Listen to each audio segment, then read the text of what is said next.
जब पशुओं को मिलेगा प्यार और मिल्को मोर पशु आहार तो दूध बहेगा, मुनाफा बढ़ेगा। मिल्को मोर पशु आहार। नमस्कार, मैं स्मिता श्रीवास्तव दैनिक जागरण से आप सबका स्वागत करती हूँ। आज हमारे साथ हैं किल के स्टार लक्ष्य और राघव, जो एक दूसरे को पूरी पिक्चर में मारते ही नजर आएंगे। आप दोनों का बहुत बहुत स्वागत है। थैंक यू जी, तो लक्ष्य, सबसे पहले आपसे शुरुआत करते हैं। आप दोनों में एक चीज़ कॉमन है, आप दोनों ने ही टीवी से अपनी शुरुआत की, तो क्या कहीं ना कहीं एक एंट्री पॉइंट दिमाग में था कि सिनेमा के लिए ये एक सीढ़ी हो सकती है, टीवी बेहतर सीढ़ी हो सकती है? सीडी के बारे में तो सोचा ही नहीं मैम कभी, कि मतलब ये पहली सीडी या दूसरी सीडी फिल्म है, ऐसा कभी सोच के काम किया नहीं था। शुरुआत ऐसे कभी हुई नहीं थी। मैं आया था दिल्ली से, मुझे एक शो मिल गया था टीवी के अंदर, वॉरियर हाई मेरा पहला शो था MTV का। तो शुरुआत की थी सिर्फ काम करने का था, कि मतलब काम करना है। अब वो टीवी है, वो थिएटर है या फिल्म है, उसके बारे में इतना सोचा नहीं था। जो मिला काम वो किया, और वो देन एक शो किया, 2 शो हो गए, 3-4 शोज मैंने टीवी के अंदर किए। और हाँ, कभी ऐसा सीडी के बारे में सोचा नहीं कि this is the first step और the second step is film, जैसे कभी सोच के कभी काम किया नहीं था। तो राघव, डांस से कैसे एक्टिंग, मतलब प्लान था या एक? डांस से तो फिर मैंने बहुत कुछ किया, होस्टिंग की, कोरियोग्राफी की, फिर मैं एक्टिंग में आया। ऐसे ही कुछ प्लान नहीं, जो फ्लो में आता रहा लाइफ में जो क्या बोलते हैं, लेट लाइफ हैपन, वो अपना हुआ, चीजें हो रही थी। बस थोड़ा लर्नर हूँ, क्या बोलते हैं, सीखता रहता हूँ, वो शौक है मुझे। बिल्कुल। लेकिन लक्ष्य, कहना चाहिए पोरस की 6 साल बाद किल आ रही है, कितना पेशेंस रखना पड़ा? क्योंकि फियर, कहते हैं एक्टर स्क्रीन पे नहीं दिखे तो फियर ऑफ मिसिंग आउट एक डर रहता है। दैट्स करेक्ट मैम, बट जब टीवी के दौरान क्या था ना, कि बहुत सारे already they were very big names in TV, जो बहुत बड़े स्टार्स बन चुके थे। और मेरा सपना था कि मैं ऐसा क्या करूं जिससे ना मैं सबसे बड़ा स्टार अचानक से बन जाऊं। So what should I do कि मैं एकदम आगे निकल जाऊं सबसे, because it's too early in my life. कि एंड आई वाज 19 या 20 इयर्स ओल्ड दैट टाइम जब पोरस हुआ मेरे साथ। तो मेरा था कि यार मैं कुछ करना है, बहुत बड़ा कुछ करना है, लेकिन कैसे करूं? बिकॉज टीवी के अंदर पोरस हुआ, पोरस खत्म हुआ, Porus was the biggest show on television, काफ़ी बड़ा शो था। और इससे ऊपर मैं क्या करता? मतलब मुझे लगा कि सब कर लिया मैंने इसके अंदर, एक्शन कर लिया, रोमांस कर लिया, सारे रिलेशनशिप, फादर सन रिलेशनशिप, सन मदर सन रिलेशनशिप, सारे एक्सप्लोर कर लिए थे। For me that was the epitome of TV. तो था कि वेंचर करते हैं फिल्म में, सबैटिकल लेते हैं, टीवी छोड़ते हैं, देखते हैं चीज़ें पैन आउट होती है नहीं होती हैं। तो टीवी छोड़ा, देन फिर ऑडिशंस दिए, then I met Shanu Sharma. Shanu ma'am ने थोड़े बहुत ऑडिशन लाइनअप किए, उन्होंने बहुत ग्रूमिंग की। देन इवेंचुअली धर्मा हैपेंड, दोस्ताना हैपेंड, और फिर दोस्ताना didn't work out for me. तो पेशेंस तो काफ़ी रखना पड़ा। और ये आप जो फेयर की बात कर रहे हो, ये काफ़ी हद तक वाजिब था कि यार मैं दिख नहीं रहा हूँ, कुछ काम नहीं आ रहा है, कुछ पैसा नहीं आ रहा है घर पे, कैसे बरकरार रखें ज़िंदगी। लेकिन उम्मीद थी, एक होप थी कि जब होगा तो ऐसा होगा कि लोग देखते रह जाएंगे और मैं खुद स्टन रह जाऊँगा। तो वो आग, एक ज्वालामुखी कह लो या कुछ मोटिवेशन कह लो, वो थी कहीं ना कहीं, क्योंकि कुछ बड़ा करना था, इसलिए सबैटिकल ले लिया था। कि टीवी छोड़ दिया था, मतलब ऑफर्स आ रहे थे, अच्छे बहुत अच्छे लोग थे, डायरेक्टर्स थे जिनके साथ मौका मिल रहा था काम करने का, लेकिन अब जिद थी एक कि नहीं यार, अभी फिल्म्स के अंदर ट्राई तो करना है एक बार। तो करण से कैसे जुड़े आप दोनों? तो मेरी मुलाकात करण सर से शानू के थ्रू ही हुई थी। शानू मैम मुझे ऑडिशन कर रही थी किसी और चीज़ के लिए, किसी और फिल्म के लिए।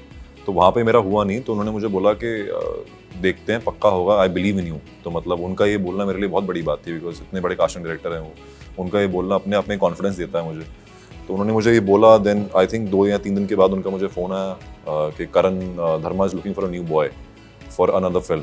तो मैंने कहा वाई नॉट यार, बहुत बड़ी बात है। तो उनके लिए फिर वापस से एक ऑडिशन प्रोसेस चालू हुआ मेरा, जिनके लिए 1 या 2 महीना वो चला। कुछ 12 या 10 सीन हमने प्रिपेयर किए थे, वो फिर उन्होंने देखे, उनको पसंद आया, फिर मीटिंग हुई। फिर मीटिंग में उन्होंने फिर वापस बोला कि कुछ और ऑडिशंस करने पड़ेंगे। फिर वो चलता रहा, और फिर इवेंचुअली 6 या 5 महीने में चीज़ें पैन आउट हो गई, और I was a part of धर्मा।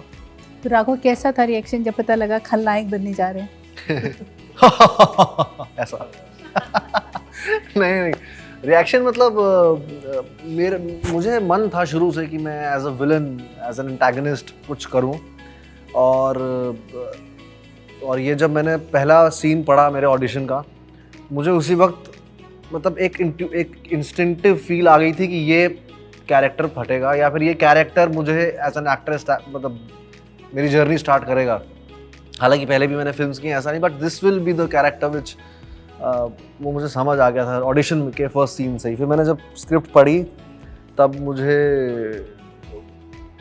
मतलब था कि ये होगा, ये मज़ा आ रहा है, मज़ेदार है। कुछ विलन बहुत सारे शेड्स प्ले करने को मिल जाते हैं, बहुत चीज़ें करने को मिल जाती हैं। दिमाग तैयार था कि ये कैरेक्टर मतलब इतना ब्रूटल होने वाला है, कर ले जाना है।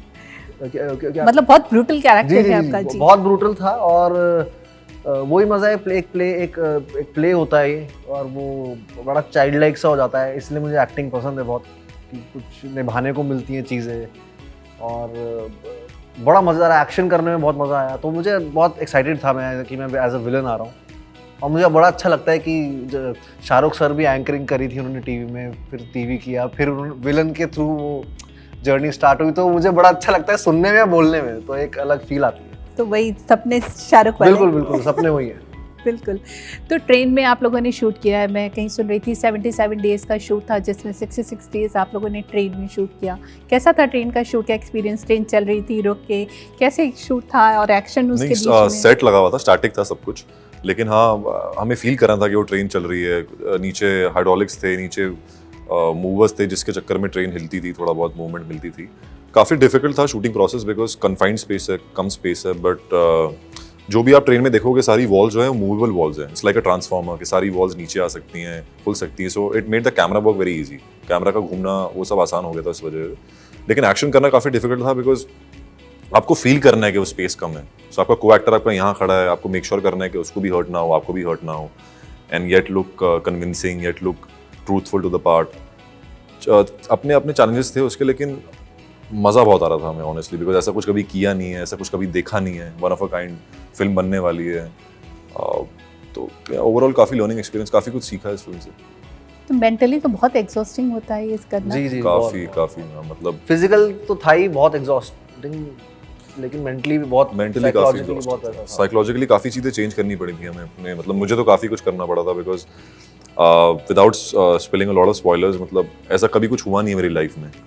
What my character goes through, I haven't gone through something of that sort in my life. तो I literally had to torture myself. मतलब मैंने अपने आप को ऐसे एक टॉर्चरस स्पेस में डाला है जानबूझ के। मतलब कम सोना, जानबूझ के कम सो रहा हूँ ताकि मेरी आंखें थोड़ी पफी लगे नेक्स्ट मॉर्निंग। दोस्तों से मिलना कम कर दिया था ताकि it doesn't bring good memories to my it should not make me feel nice. क्योंकि मेरे लिए भी काफ़ी नया प्रोसेस था ये चीज़, तो मैं कर रहा था हर चीज़ें। एक सर्टन प्लेलिस्ट थी मेरे गानों की जो मैं शॉर्ट से पहले सुनता था। Arooj Aftab, the famous Pakistani singer, उनके गाने बहुत सुनता था, तो उनके एक थॉट मुझे मिलता था वहाँ से। And lot of back story, मतलब मैंने और निखिल सर ने, my director of the film, हमने काफ़ी सारी बैक स्टोरीज लिखी थी कि काफ़ी सीन वर्क किया था कि what will the character go through in this scene, till what extent will he go to. तो वो सब चीज़ें हमने काफ़ी मेजर की हुई थी, काफ़ी प्रेप की हुई थी उन चीज़ों के ऊपर। तो प्रोसेस ओवरऑल काफ़ी नया था, काफ़ी साइकोलॉजिकल चेंजेस लाने पड़े थे, जिनसे उभरने में भी समय लग गया था थोड़ा मुझे। मतलब बाहर आते आते भी एक हफ्ता तक I was still in that zone. After wrapping up the shoot मैं एक हफ्ता उसी जोन में था। तो थी चीज़ें थोड़ी सी अलग इसमें। राघव, आपके लिए? मैंने अभी जैसे पहले बताया हुआ है कि मैंने इस प्रोसेस को करने के लिए एक तो मैं 50-60 बार ऐसा स्क्रिप्ट पढ़ता हूँ बार बार, और हर बार पढ़ते हुए जब पढ़ते हो तो एक नई डिस्कवरी या एक एक्सप्लोर होता है, कुछ नया कैरेक्टर के बिहेवियर मिलते हैं कुछ नए नए, और उसको फिजिकली इनकॉर्पोरेट करना रोज़ करता था। मैं बाहर जाता था, मार्केट में चले गए, कुछ कर लिया, और तो कहीं 1.5-2 महीने में मुझे उसका रिदम एक समझ आया इस कैरेक्टर का, फ़नी का। क्योंकि मैं जनरली बहुत फास्ट हूँ, बहुत चुलबुला हूँ। Funny is very like rhythm बहुत उसका थोड़ा वैसा है, टक टक ट्रेन जैसा चिक। तो वो रिदम पकड़ने में मुझे 1.5-2 महीने लगे। एंड साइकोलॉजिकली मैंने कभी किसी को मर्डर किया नहीं, मैं तो कॉकरोच भी नहीं मारता हूँ, मैं बहुत वैसा हूँ। बता मैं थोड़ा वैसा, मैं बिल्कुल।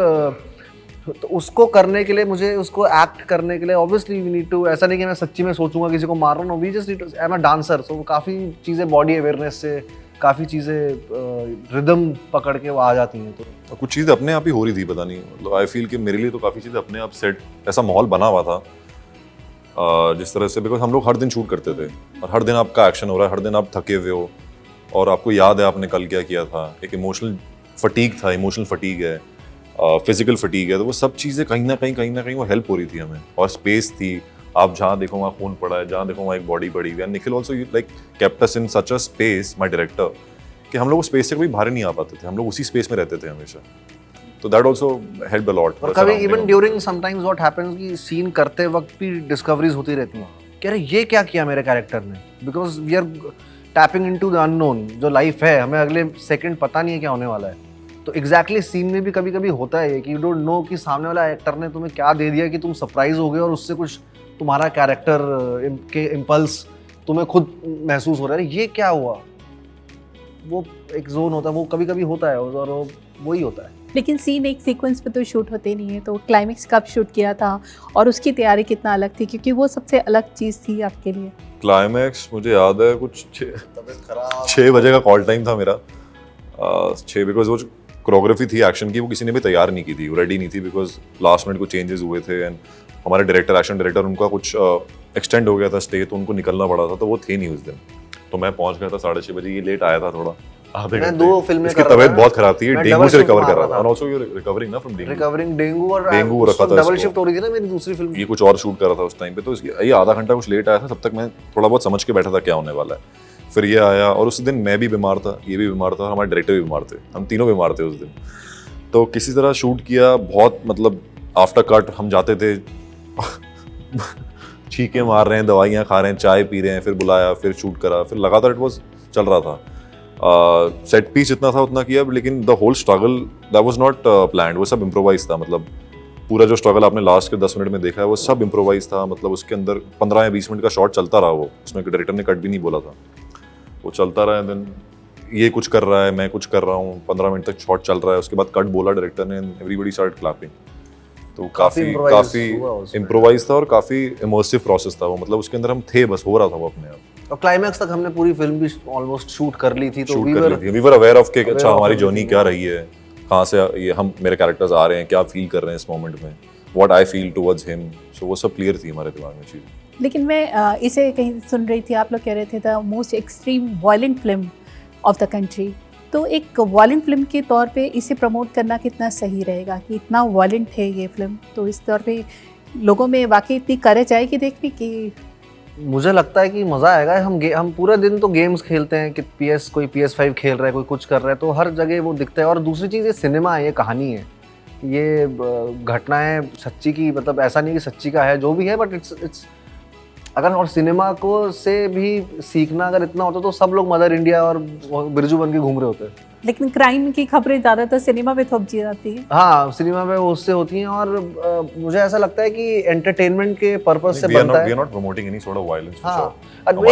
एक मॉरल ग्राउंड पे एक हाँ, फौजी मैं एक फौजी हूँ जो लड़ रहा है, सिचुएशन रॉन्ग प्लेस, फैमिली के लिए लड़ रहा है, क्या तो एक मॉरल है उसमें। ऐसा नहीं कि फालतू में ऐसा ही बंदा है वो कि मार देगा, काट, नहीं, उसका भी एक रीजन है। There is a reason of कि क्या होता है एक अपनों को बचाने या ट्रेन को बचाने, जो भी है, मैं ज़्यादा स्पॉइलर दूंगा नहीं, बट मॉरल ग्राउंड है।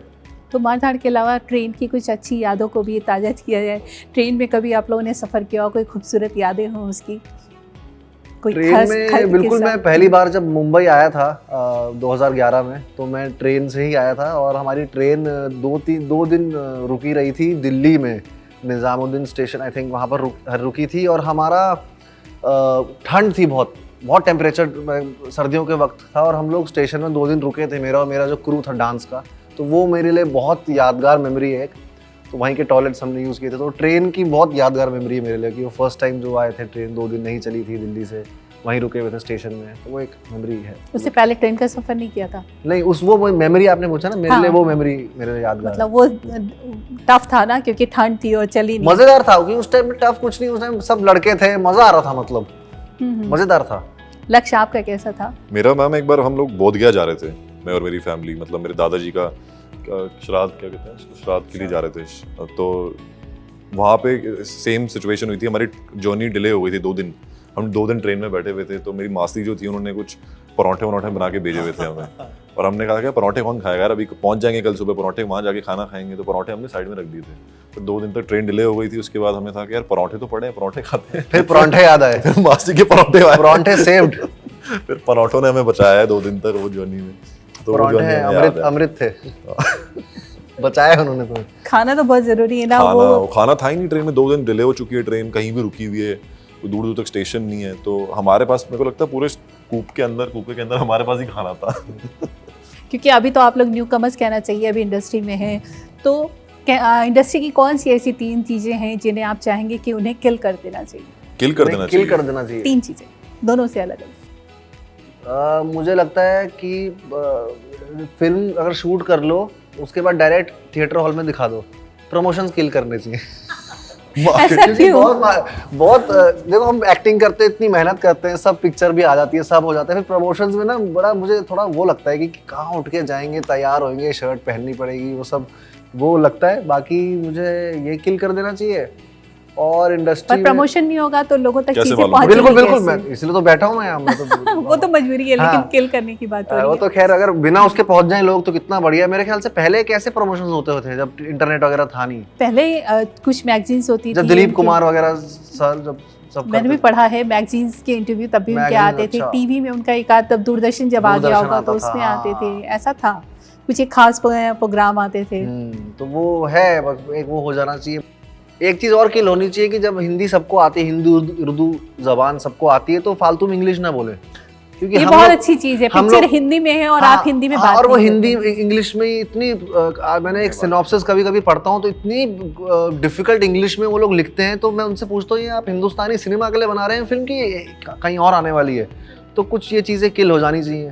बिल्कुल सही बात है। हिंदी उर्दू में। और जैसे पहले के इंटरव्यूज जब आप देखते थे तो वो कितने ठहराव से और एक साइलेंस में इंटरव्यूज देते थे और सब, तो वो एक हो जाना चाहिए। आज भी अगर आप फॉरेन सिनेमा देखें तो वहाँ के एक्टर चाहे जर्मनी के हों चाहे चाइना के, वो सब अपनी अपनी भाषा में देते हैं, लेकिन हमारी इंडस्ट्री में ये कमी देखी जाती है, जिसमें कई बार कहना चाहिए हिंदी के लोग काफ़ी ऑब्जेक्ट भी करते हैं। हाँ, लाइक मियाज़ाकी जो है, मैं उनका रिसेंटली इंटरव्यू देख रहा था, पहले का एक टोरंटो का था, कहाँ का, तो वो अपनी भाषा में जापानीज मतलब में ही बोल रहे हैं, एंड देन ट्रांसलेट नीचे सबटाइटल में आ रहा है, तो वो एक हो जाना चाहिए। बिल्कुल, जब चलिए तक जरूरत ना हो, अगर जरूरत हो तो हम बोलेंगे, बिल्कुल ऐसे बात नहीं। हाँ बिल्कुल, जहाँ ज़रूरत है, जहाँ लोग भाषा आपकी समझ ही नहीं रहे हो, वहाँ जी। पे ज़रूरी है कि जी। आप इंग्लिश में बात करिए, उनकी भाषा अगर आपको आती है उसमें बात करिए, लेकिन अगर आपके अपने लोग हैं तो मुझे लगता है हिंदी से मीठी कोई भाषा नहीं है, उसको बिल्कुल प्रमोट करना चाहिए। चलिए, आपकी फिल्म बॉक्स ऑफिस को किल करें इन शुभकामनाओं के साथ। Thank you very much. Thank you. Thank you.